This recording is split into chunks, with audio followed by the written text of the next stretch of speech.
वीर बने तो शौर्य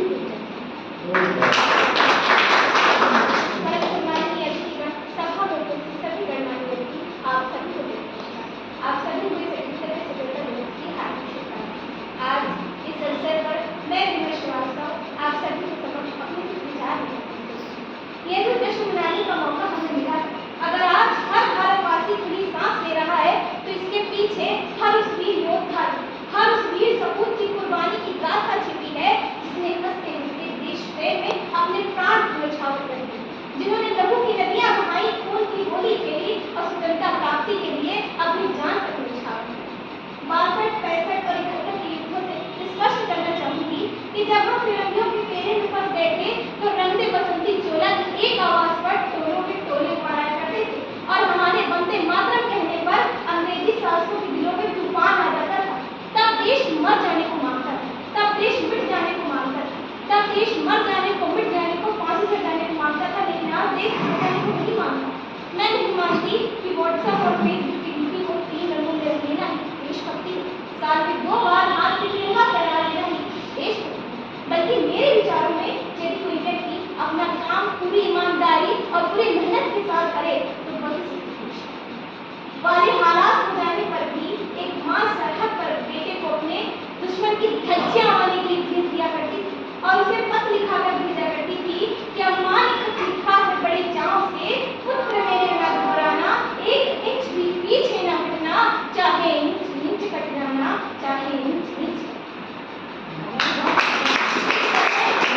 देशभक्ति व्यक्त कर रहा होता।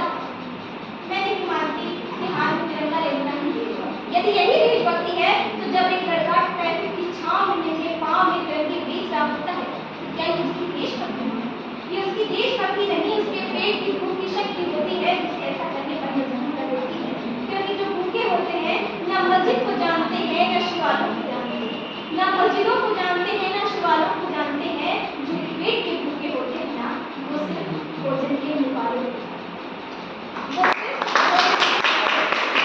परंतु एक देशभक्त से ज्यादा देशभक्ति तब आहत होती है जब एक बेटा अपने बूढ़े माँ बाप के वृद्धाश्रम की चौखट से छोड़ाता है। करारती है कि देशभक्ति जब हम मुसीबत में फंसे लोगों की मदद करने के बजाय सेल्फी और वीडियोस क्लिक करके अपनी लाइफ बढ़ाने में लगता है। वो सच्ची देशभक्ति है हर देशद्रोही के दिल में आने वाला तूफान। मजबूर को मजबूर समझिए, मजदूर नहीं। मजबूर को मजबूर समझिए, मजदूर नहीं। गरीब को काम दीजिए, दान नहीं। और अगर दान देने के इच्छुक है तो जीते जी रक्तदान दीजिए और मरने के बाद रक्तदान देकर किसी मर्द हुए को दान दीजिए। यही देशभक्ति और यही और मैं सैल्यूट करना चाहूंगी सरहद पर दिन रात हमारी सेवा में खड़े देश के हर एक जवान को, देश की पुलिस प्रशासन और किसान को।